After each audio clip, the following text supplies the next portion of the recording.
Welcome to Living the Next Chapter. It's an author podcast, unlike all the other author podcasts out there, because it's hosted by me, Dave, and I'm not an author.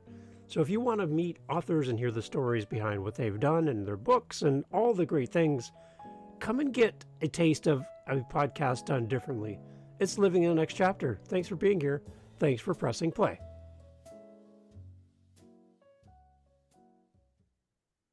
Hey everybody, welcome back to Living the Next Chapter, the podcast where we talk to great authors. And today's a joy because not only is our author guest an amazing author with many books, his name is David, and my name is David. So right there, we're best friends because we both have the same first name. He's done way more as an author than I have ever done because I haven't even written a book yet. So you're going to get a lot of wisdom and knowledge from our guest today. And I'm excited to have him here on the show. We're even going to talk about postcards. Yep, it's going to come up in the conversation. David, welcome to Living the Next Chapter. Glad to have you here. Thanks for having me. I appreciate the opportunity. Excellent. Dave, tell everybody where you are in this great big world of ours. I am speaking to you, well, I could say my office, but that doesn't really help you much. We live in Montclair, New Jersey. I teach at the university there, Montclair State. I've been running the creative writing program there for about 17 years. I like Jersey. I'll talk later a bit about, how this is a Jersey novel. I grew up in New York, but North Jersey has really got something going for it. There you go. How long have you been in North Jersey then? About the same time that I started teaching here. I lived for years in Mississippi, where I got my first teaching job, Oxford, Really? Mississippi, which is a great town. But eventually we jumped back over the Mason-Dixon line.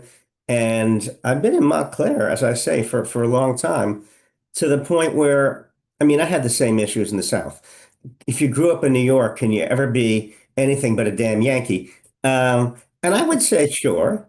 Yeah. I lived in Mississippi for almost 20 years, longer than some of my students. So yeah, I feel New Jersey. I think it's the people there are sort of tough and scrappy. They will tell you what they think and then some. Right. And I appreciate that because the South was a politeness society, and that's very different. Okay. What do you love about teaching, Dave? I've always liked teaching. Sure, I could say there's a bit of the ham in me. But I like standing in front of a group of people. But I like all sorts of things. I like explaining things, which I think I'm good at in a sort of, I hope a lively way. I like hearing people think. I like seeing thought organized on the page, which is writing. I like a discussion.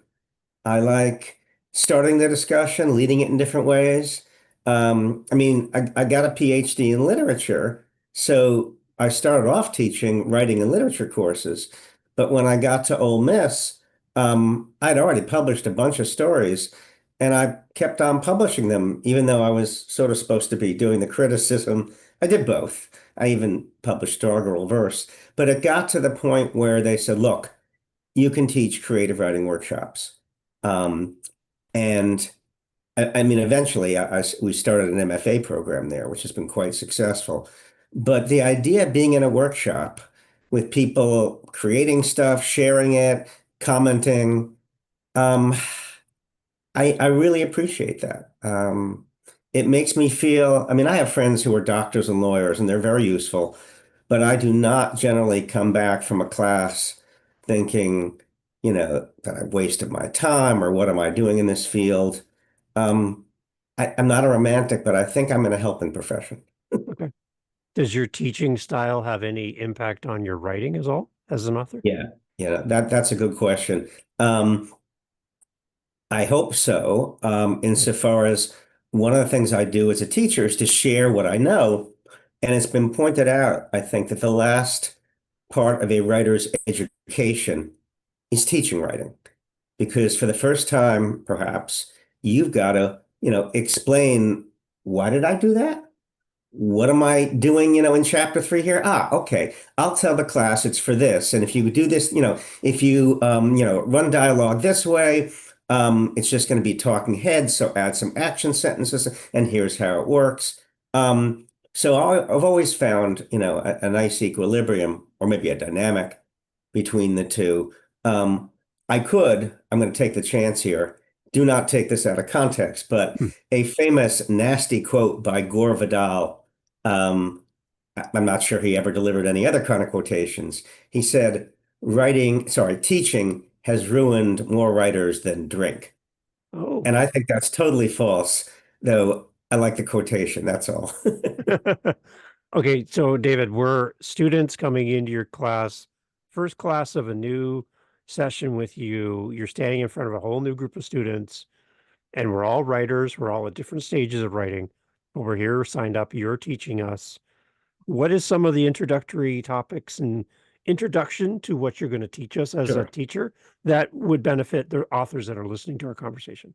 Sure. Let me just say one other thing, which is in later weeks, we have, sessions devoted to setting, dialogue, plot and character. But the first day, in some ways, is the most important because after we, briefly get to know each other, first of all, I want to know why they're taking the course. Right. And what the course is a course in technique. So I want to begin by telling them, first of all, what I can't teach them, which is experience. I didn't have that, whitewater rafting trip that you had that you're going to write about. Inspiration, I can sort of inspire it, but that comes from the top of your head. I teach technique, and because I don't like talking in a vacuum, even in the first session, I hand out a small piece of writing, okay? Um, Sometimes a paragraph, because I also edit a flash fiction journal called Vestal Review. And Hmm. sorry, I'm constantly in the business of showing what can be done in a small space. And um, I go over it. I mean, I'm trying to think of a suitable, really short piece of fiction. Um, and I can give you one in a really short space, Hmm. which is something like, I'll make this, I mean, I'll try to quote from memory here, but um, when we came around the corner, there they were, okay. Um, Two lovers hand in hand. Um, I took photos and made outlines. Joe directed the crowd. And you realize, oh my God, this is a double suicide, right? With the outline and so forth. Right. It's not immediately apparent from the beginning, Right. but this is extreme, shortening. And I'm saying it here only because I don't have recourse right now Yeah. to something a bit longer. But in that small moment, you've got drama. I always tell my students, this is not an essay writing class. If you're going to make a point, you've got characters. Would you please dramatize it? Put it in dialogue, put it in action. If you're going to describe, let's say, Dave Campbell was angry, which I hope you're not. No, You no, look pretty I'm good. happy. Yeah. Yeah. You don't have to say that. You can show Dave taking his fist and pounding it hard, on the counter.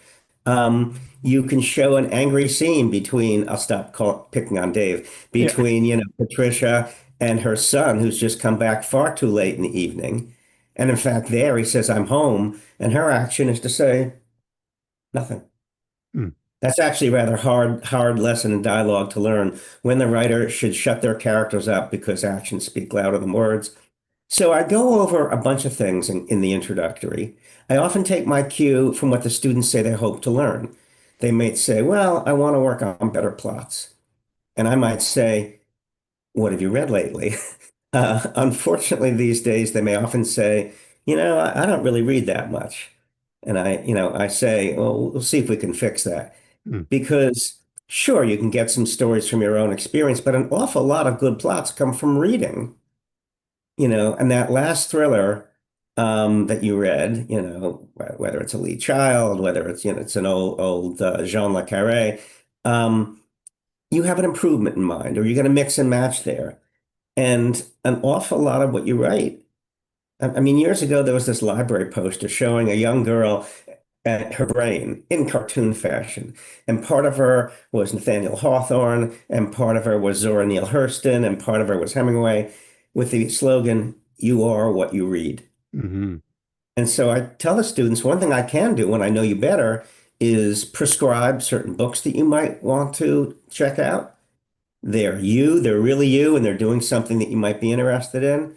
Um, but yeah, even the first session, we start with something, some samples, and we take it apart, not in the literature class way, though I think that's great in its own direction, but rather, no, it's not what something means. That's more literature. But how does it mean that? Mm, Okay. So that if this is a story all about, let's say, oh, I don't know, let's say racial injustice, it's not an essay talking about the injustice. We have a brutal scene on the pavement. Okay. I don't have to editorialize, it's all there. Um, and you have the crowd reaction. Okay, you don't want to lead the reader too much. The reader's not an idiot. Let her make up her own mind. Any event, we go through some of this stuff, but at least the first session, it's a free for all because I take my cue from them. okay. All right. I like that. And the idea too that as a writer to allow the audience to have some say in what they're reading. Yeah, So one example I had from one author, they came on and said, when I write, I'll say something like, I walked into my grandmother's kitchen. Now, I'm going to walk into my grandmother's kitchen as a reader, not specifically the grandmother's kitchen of the person writing. And I'm going to right. put myself into my context, Yep. what color the kitchen is, what does it feel like, what's happening. It might be totally different than what the author had envisioned. So allowing me to put myself into the story, I find that I connect better with an author as a reader when Yeah. I have some freedom and I'm not being kind of led like a child and given every specific detail and I have to match up with what's happening. Give me a little Yeah. room to play as a reader. Yeah, I mean, again, to get technical, which I love to do, this is direct versus indirect characterization. Direct is she was short, okay, he was ugly, the tree was 10 feet tall. That's okay. It's easy. Yeah, But more interesting for me is a metaphor, okay, which is or simile, okay. The baby was as tall as a fire hydrant, okay. The tree tended to look down on the humans. I'm making this up, so I'm doing it yeah, badly, but that's the yeah, idea. And then beyond that, because that's still description, enacting it. Okay. You show the little kid trying to reach her brother who's holding a toy, annoyingly over her head. right. You get to she's short. Yeah, So yeah, I mean, it's not that one is better, but you're quite right with your kitchen scene. Let the reader introject themselves, do some work. They like that. yeah.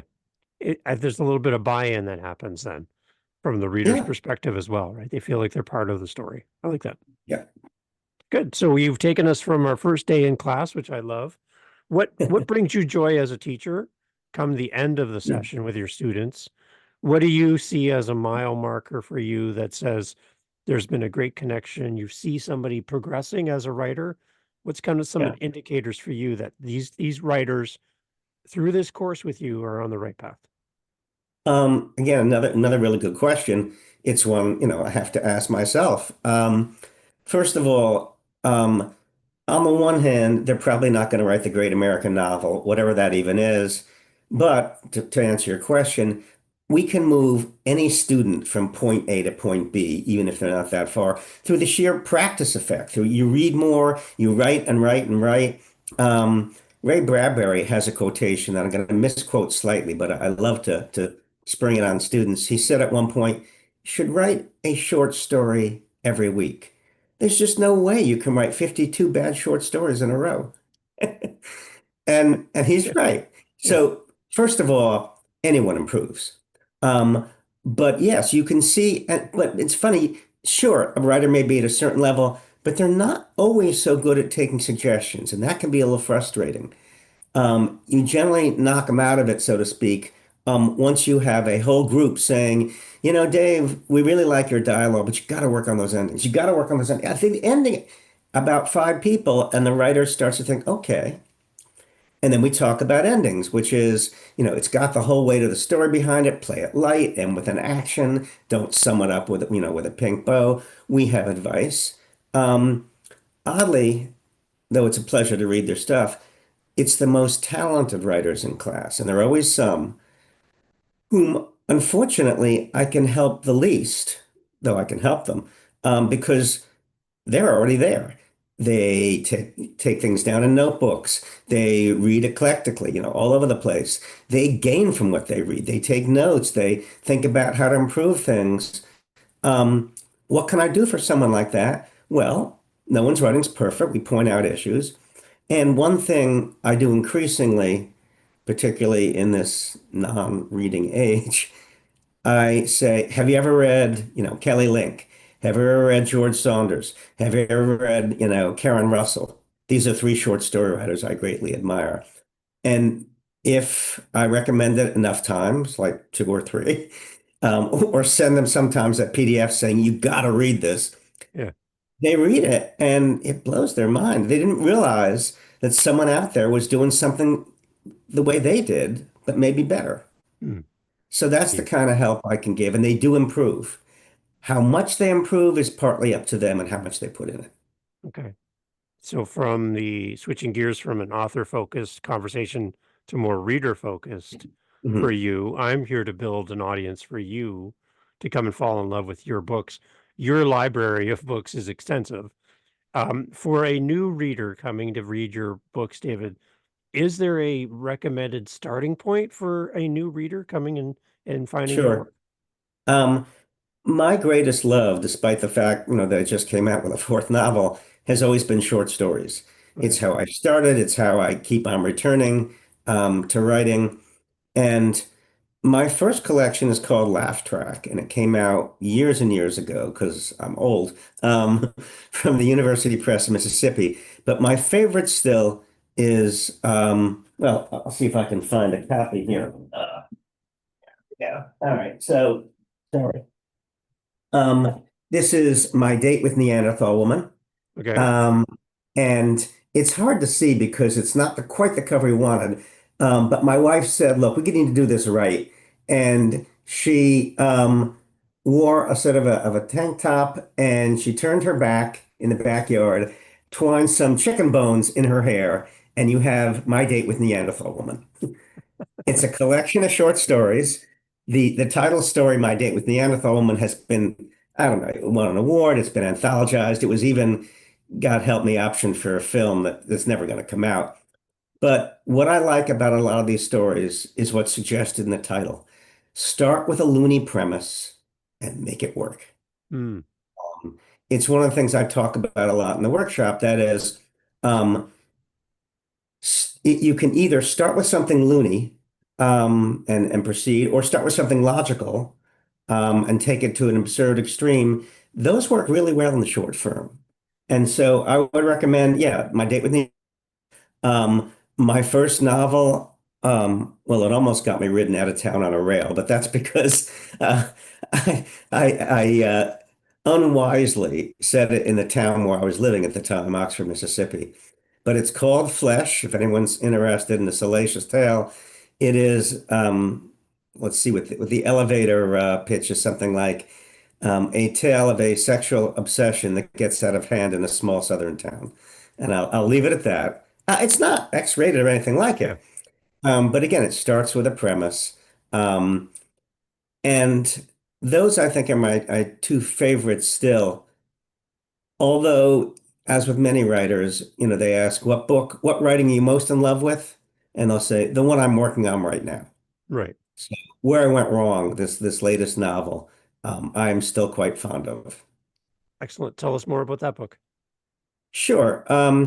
It's a tale of a guy who is a total mess up. His name is Tony Mazza, M-A-Z-Z-A, not like matzah, the Passover food. He's Italian American. He's very Jersey, South Jersey.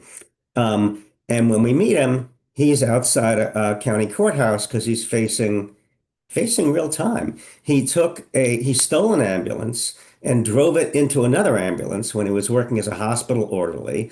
Um, and he's facing all sorts of charges. And he thinks, yeah, was it the, Percocet he took or the fentanyl patch? Oh, no, but that was really because his knee was acting up on him, his old trick knee. But the trick knee came about because of a bike crash years ago. So that's really responsible. He should never have worked in the bike shop anyway. And his mind goes back further and further in time, each chapter, to where he really might have gone wrong to set into, action this chain of events that ends up with him outside the courthouse. I mean, if you want, I can read a section Oh, I to would show you what love, I mean. yeah, for Okay. sure. Be great to All hear. right. So I'm going to try to link this up here. And would you prefer me to read from the screen or from, yeah, I'll try to make eye contact and read Sure. this way. Yeah, that's So great. this is from the prologue. It's the year 2000. And this is Tony sort of mouthing off. It's all first person. Where did I go wrong? Where? What happened? And why me? As I stumble out of the Burlington County courtroom after the arraignment, the questions echo in my head as if I were three people talking to myself. How did I get slammed for grand theft auto, reckless endangerment, and driving under the influence? Third degree lunacy, make that larceny, assaulting an officer, two or three other charges that might get me sent away to Rahway. I've seen too many movies that take place behind bars, and if even half of those scenes are true, I'm not going to last. Tony Mazza, hardened criminal.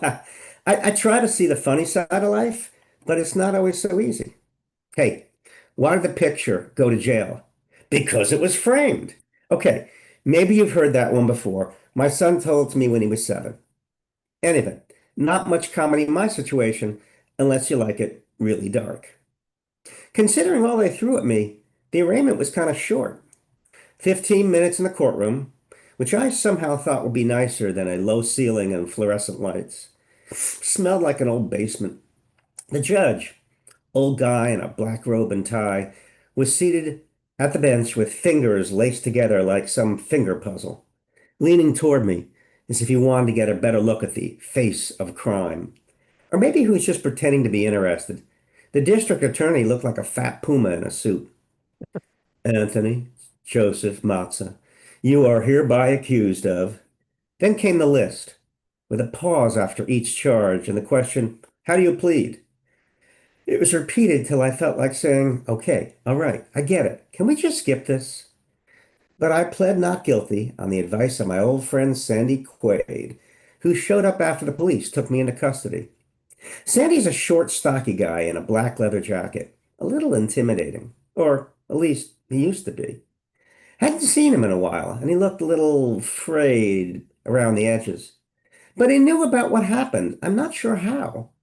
Unless he got word from the lady I live with, Michelle, or did live with up until the incident, says she can't forgive me. Anyway, I've never really been sure how Sandy knows anything, and I've given up asking.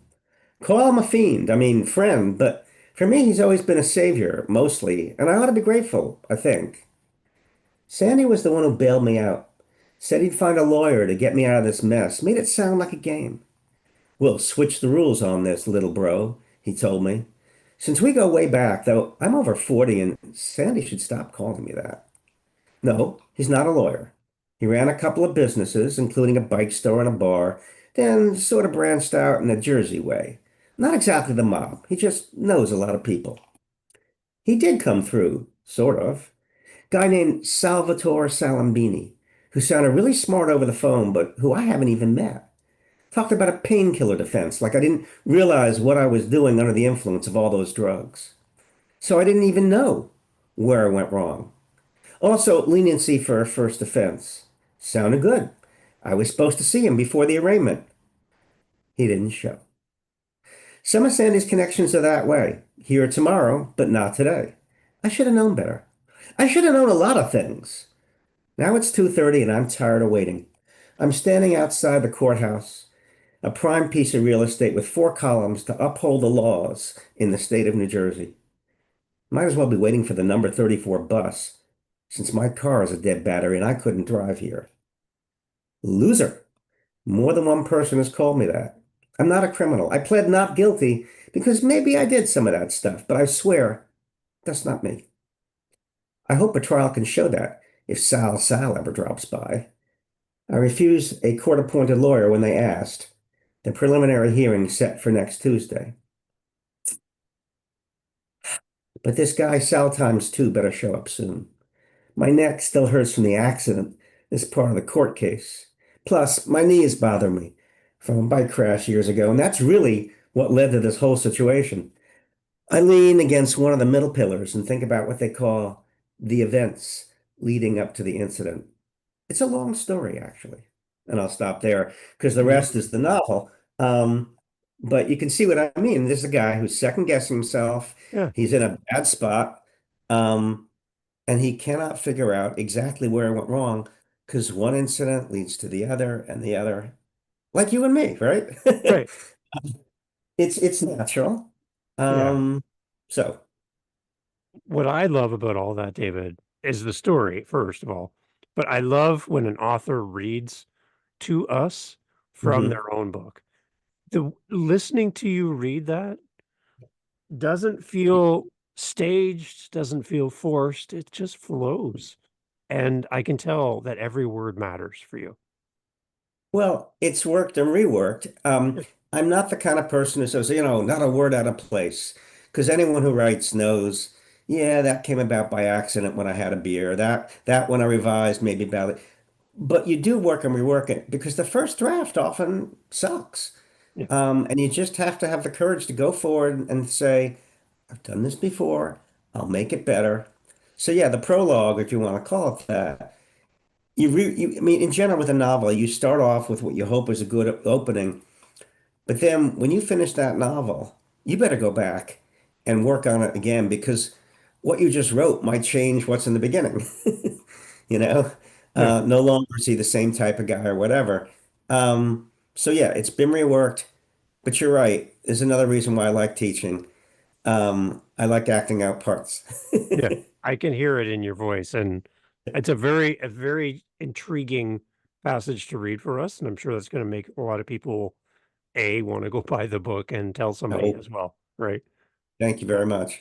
I love it. Now, you were at a bookstore recently Mhm. and had a chance to talk to readers and Mhm. patrons of the store, and you had a great idea from your partner in life, as she is a great help for you as well as an author. But tell a little bit about being there in the store, what it felt Mhm. like for you to talk to the readers, and then let's chat a little bit more about your idea that your wife came up with that you're using as well. Sure. Um, so yeah, I mean, I'm going to be doing a bunch of bookstores. I've done a few indies, but there's also a big Barnes and Noble, probably several in Philadelphia on Chestnut Street. And they said, would you be willing to come by and do an author signing? Um, I like a reading too, but the idea was an author signing. I said, sure. Even though, as we've talked, I'm not from Philly and I worried about being the out-of-towner. That said, they did things right. I'm there at a little before the appointed time. I've got my poster-sized blow up of a cover. I got a little round table. I've got books on it. I've got and here's what you're talking about. I've got this card. Yeah. On one side, it's postcard, it's the cover. I didn't even realize till later that the illustrator of the cover, and I think she did a really good job, this is upside down. This is the way an hourglass looks. I didn't even realize that. And it's done that way because this is Tony, the character, looking backwards as the Backwards. chapters go Yeah. further earlier into his life. That's So interesting. there's that. And you can really see that with a Yeah. poster. But the postcard on the other side, because this is where Tony went wrong, says, "Where did you go wrong?" Um, I mean, no, there's not going to be a stamp here, but the idea is a postcard. You answer, and you'd send that to me at, www.davidgalef.com, standard author website. And because I'm a creative writing teacher, I make this guarantee. I will, if you contact me, I will read it and get back to you. It's what I do. I'm happy to do that. That stopped a number of people in a good way. We started talking about writing. And the one thing that I should include, I almost forgot about this, but I think it was important. Um, I offered where there's caramels in a little bowl. Yep. I've been at this for a while. You've done this Um, before. Yeah. and people come by. I said, "Would you like a caramel?" And I said, "They're good." Um, Almost everyone wants a caramel. Now, I am not a snake oil salesman. They were perfectly free to take a caramel and walk away, and a lot of people did, which is fine. That's what I brought them for. But some people stayed and talked. And then, I have this little spiel that I launch into. I'm not a salesman again, but when they ask about the novel, I'll tell them some of what I told you. But when I'm trying to point out what's a little odd about this novel, that it's told in chapters that move the protagonist further and further back in time, Yeah. I say, what's kind of cool about it, or agonizing, or both, is that you as the reader, you see him in the year 2000. Then you see him in the year, I can't even remember now, like say 1996, where he's got a job as a bartender. Then you see him as a Parks and Rec guy. Then as a really unsuccessful third-rate real estate agent assistant. And in each time, um, like say he'll make a blunder when he's bartending. There's a couple of clients who are trying to, I'll just say that they're trying to interest him in an investment scheme. Hmm. You know what's going to happen because you read the earlier chapters. You want to say, no, no, don't do that. I Yeah. know what's going to happen.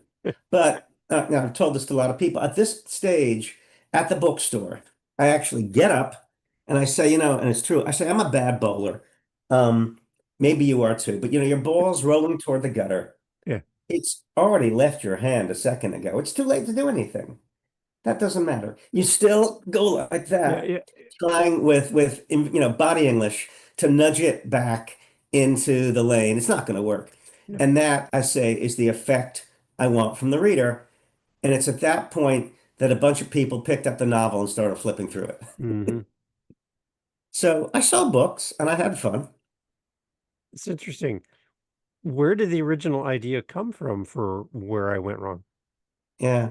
Um, There are, I mean, again, I'm on one hand, a working fiction writer, but also a quote literary scholar. There are precedents. One that people think of a lot is Time's Arrow by Martin Amis, where the narrative goes backwards, although it's does magic tricks that I don't do. There's another one called Morning Light by Charles Baxter, where the chapters sort of go back. Since I'm an old fantasy and science fiction fan, there's a Damon Knight short story at one point kind of pretentiously called, before it was retitled, Backward O Time. So I like that idea, but also I had come to a stage in life where I began to second guess myself a lot as to where I went this way, what caused it, what caused that. And I thought that would be a cool structure for a novel. And the problem then was you can come up with a cool, structure or premise like that. I needed a plot. And I know I gave him a series of bum jobs. That sort of structured the plot, although it takes him to high school and earlier.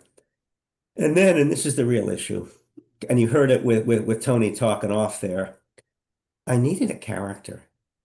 I needed a voice that could go on and complain about anything and anyone in what I hope was an amusing sort of Jersey kind of way. The guy's working class. His father was a bit of an alkie. He has a tendency to that himself. He's been through a couple of marriages. Who was this guy? I will tell you frankly, he's not me. Um, and though obviously, there might be something of him and me. And I had to work on that for a long time. And then I finally got a mix. But yeah, I mean, this idea of tracing failure further and further back. Although I gotta say, it can be a feel-good book because I don't want to spoil any, endings, but things turn out better. So would you be spoiling the ending or the starting? Um, let's just let me get Yeah. rather uncharacteristically abstract and evasive here Okay, and good. say the book is not a downer. It is in fact in some ways a testament to how to pick yourself up Good. when you're down. Well, I think we need a lot of that in our world today. That's a good timely thing to Yeah. talk about. Okay. So All right. Yeah, I do love the cover. Now that you talk about that, it is yeah, very interesting that it is upside down compared to the story. That's yeah. really unique. Wow. Um, And well, did you as I say, did you say, give her direction for that to do no, that? you see, No. this is Regal House Publishing, and Mhm. I'm very fond of them. It's an all-woman press. It's indie, regularly listed as one of the best in the U.S. It got the cover of Publishers Weekly a while back. Um, and they do in-house book cover illustration. Um, it's not that uncommon. You volunteer a few ideas. You may suggest, a couple of images, but in the end, they come up with what they come up with, and I like this. Yeah, I made no objections at all. very smart. I think that's really, really bright. Um, so for the reader, then, who would you say is your ideal reader for the book? It's a good question, and a bunch of pros, I'm a pro too, but in a different level, have said, who are you pitching the book to? And I probably should have a better answer. I was looking for a general reader, but I'm not sure they exist anymore. Um, I think anyone, well, it's funny. The blurb at the top is from a friend of mine, Jacob M.F.A, who's very well published. I recommend him unreservedly.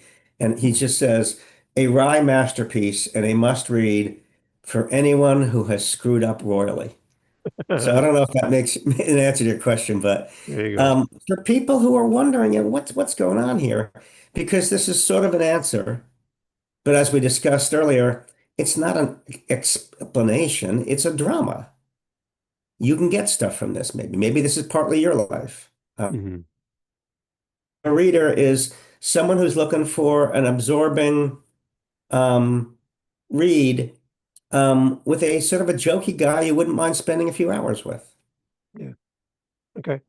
And that whole "how did I get here" reverse engineering of your Yeah. situation. I like the premise. Well, it goes back. I mean, in high school, he hangs out with this one bad friend of his. But then in middle school, there's another issue. His father kind of plays around and also drinks too much. And then he's got this he's got a kid sister named Angela. And I should really speak more, like I say, in more of a past tense, because Angela's not there anymore. And Mm. she disappeared one day and never came back. Mm. And to some extent, despite my point about the novel goes back and back, it does. But somewhere in the sort of second half, she's gone. And it blows a hole in his life and his family's life. And it's the one incident that he doesn't endlessly think about where he went wrong quite, or he's repressed it or whatever. It's the one exception. Um, and to that extent, it's a bit of a mystery, though again, that too, there's some answers at the end. Interesting. That's something I really had to work on because the idea of someone disappearing and not showing up again is just devastating. Yeah. Uh, So Interesting. I didn't Well, mean to yeah, ruin the no, comic I no, I aspect to it. It's still there, but it's interesting that we are the summation of everything that's happened to us, yeah, right? And that whole why is me, why is this happening to me now? And if we yep, could be reflective, we might see something there. Maybe there's a pattern, maybe there's something that's happened that right. we have suppressed or we don't think about often, but it is an indication of maybe how and why we're on the road we're on right now. I think that's quite true. And then the second step, not that I'm a therapist, Right. is well, I think that this realization is key. But then the second step is, okay, what can I do about it? Hmm. Because to some extent, character is destiny. In other words, you do this over and over again, even though you know it's wrong, because it's you. But Yeah. can people remake themselves to some extent, I think. And realization is the first step. And then trying to do something about it. And it may not work the first or 15th time, but you keep on trying. Um, so that's an area where I'm kind of hopeful. In my life, in your life, in the life of our cat who keeps on nipping the wrong stranger at times. I see if we tell him enough times this is wrong, maybe he'll get it. We're Yeah. working on it. We've turned into a cat podcast just like that. And I love Sorry, it. sorry, I didn't That's mean to good. do that. No, my cat does the same thing. I'm like, how can I fix this? No, it's good. So do you think there's going to be a kind of an addition to this book maybe in the future where we hear more about this character going into the future maybe? Or what do you think? By the end, you do end with a sense of futurity. Okay, I good. don't like leaving readers hanging. Okay. Um, but if you mean a sequel, probably not, because I have another project in mind that's got, I mean, I'm working on it. That's got nothing to do with this. This is my fourth novel. And the first novel, as I say, was this Southern town obsession. The second novel was about an expat living in Japan who comes home to weird circumstances. Third novel was about the intersection of a decaying suburban marriage and a child molester. Hmm. Um, that actually was a Kirkus Best Books of the Year. It's in a lot of libraries. That took a lot of research and was unpleasant at times. But my only point is, I'm not, I sometimes wish I were, the kind of novelist who does the same kind of Right. novel over and over because I know my fans like it. I don't want to bore myself or my readers, and Right. so every novel is different. That's exactly the answer I was hoping for the readers that are listening. Okay. Is it one style, one person, one character through everything? You have so much variety to what you do that I think it brings in people and gives them a chance to sample many, many different styles and different stories. I love that idea. Well, F. Scott Fitzgerald said years ago, he was talking about, maybe a life story of him. And he said, there's ne maybe inaccurately, but he said, there's never been a successful biography of a novelist. If he's any good, he's too many people. Uh, and again, True. as with the Gore Vidal quote, I don't think that's necessarily true, but I like the idea of it. And that's one reason I think to write novels, you can explore a whole life and it doesn't have to be yours. It's a merciful escape at times. Hmm. So, I like it. Okay, so David, for listeners and authors who are here with us, they're curious to find out more about you, your journey. They want to meet you in public and get one of the postcards. Your okay. website, let's talk about that again. And I have a question to hmm wrap up our conversation at the end here. But again, take us to your website and what we're going to find when we get there. Um, it is, I mean, it's a professional website. I hired someone to do it. Um, the difference is that I think my strength, having been a shameless eclectic or hack for so many years and written so many different directions, is the depth of the bookshelf. So there's a menu on top where you've got works and they've got a number of different books. Because this novel's just out, the landing page, I believe, I really should know this Yep. better, is this fourth novel. Yep. If you click on the right links, there's an excerpt, there's ordering information, etc. But there's also, my record, a bit of life history, a photo that looks better than I look, and so on. Well, that's almost required, right? Yeah. And links for further exploration, whether if you want to check out a book or whatever. And also, and I think that's important, you mentioned it, contact information. I Yeah. want to hear from people. And one of the ways I built a program in creative writing at Montclair State, and it sounds simple, is I got back to people. People contacted me and I got back to them. You have no idea how people appreciate that. And the same is true of my website. If people contact me, I will get back to them. If they have questions, if they want to, purchase something, I believe in staying in touch, and I think that helps. Yeah. My only caution to anybody coming to your website, if you have one of those little wheels on your mouse where you can scroll with the wheel, make sure your fingers exercise before you get here. There's so many things to scroll through. And when I clicked on your other writings, David, I'm like Mhm. scrolling and scrolling and scroll. It just never ends. So Well, there is yeah. so much here for you as a reader to fall in love with. So definitely go to David's website. There'll be a link in the show notes. Go there, check it out. All the books are there, everything's there, and the events are also there as well. So, hey, David Right. might be in your neighborhood and you need to go shake a hand and get a postcard. I should point out that if I'm not in your neighborhood or anywhere near, um, you're welcome to issue me an invitation, make a suggestion about a bookstore or festival near you. Again, I follow up. I I'm not just trying to sell a book, as I mentioned in the bookstore. I Right. like this. Yeah. It's a kind of teaching. I am, as they used to say, of a minor league player suddenly in the majors. Happy to be here. There you go. It's great. David, let's wrap us up again. So Okay. for the authors that are listening, let's honor them one more time. They're here, they're inspired, they want to write, and they're trying to find their voice as an author. They have all of this collection of authors that influence them, that they Mhm. love, they know, and they've read their works, but they're trying to find their own unique way of Sure. telling their story. If I was in your class and I put up my hand and asked David, how do I find my voice? What would your answer be for me as a new author? Yeah, I mean, again, it's a good question. It's asked a lot. I have to say it has no one set or easy answer. Here are some answers. One is, um, sure, your voice is yours, but you may be writing, bad imitation Hemingway or the last poet you read. Would you please read a lot? And your voice eventually becomes a sort of echo chamber of things you've read, what your mother told, the way your mother speaks to you when you're upset, the preoccupation with, I'm making this up, a certain darkness of twilight that you've always had. It's in a lot of your work. It's an amalgam. It's emerging. It's not a pure, clear, simple voice. It's a kaleidoscope, and that's fine.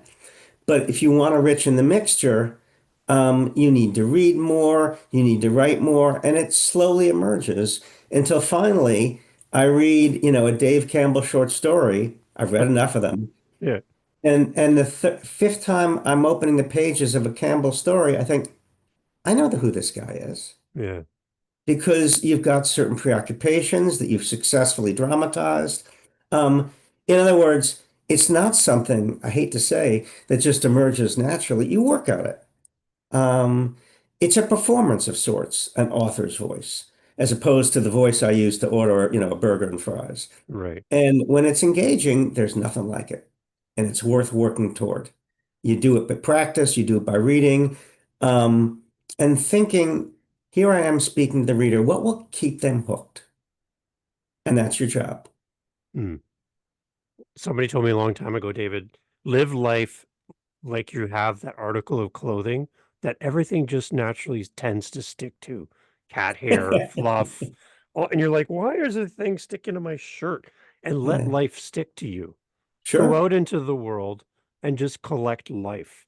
And all Mhm. those things become inspiration moments for you that cling to you. And it's like something would cling to your clothes. And those could become seeds for a story or an example or something that you're going to write because you just let life cling to you. And I'm like, what a good visual as well. Yeah, no, I agree. That's certainly the way to gather things.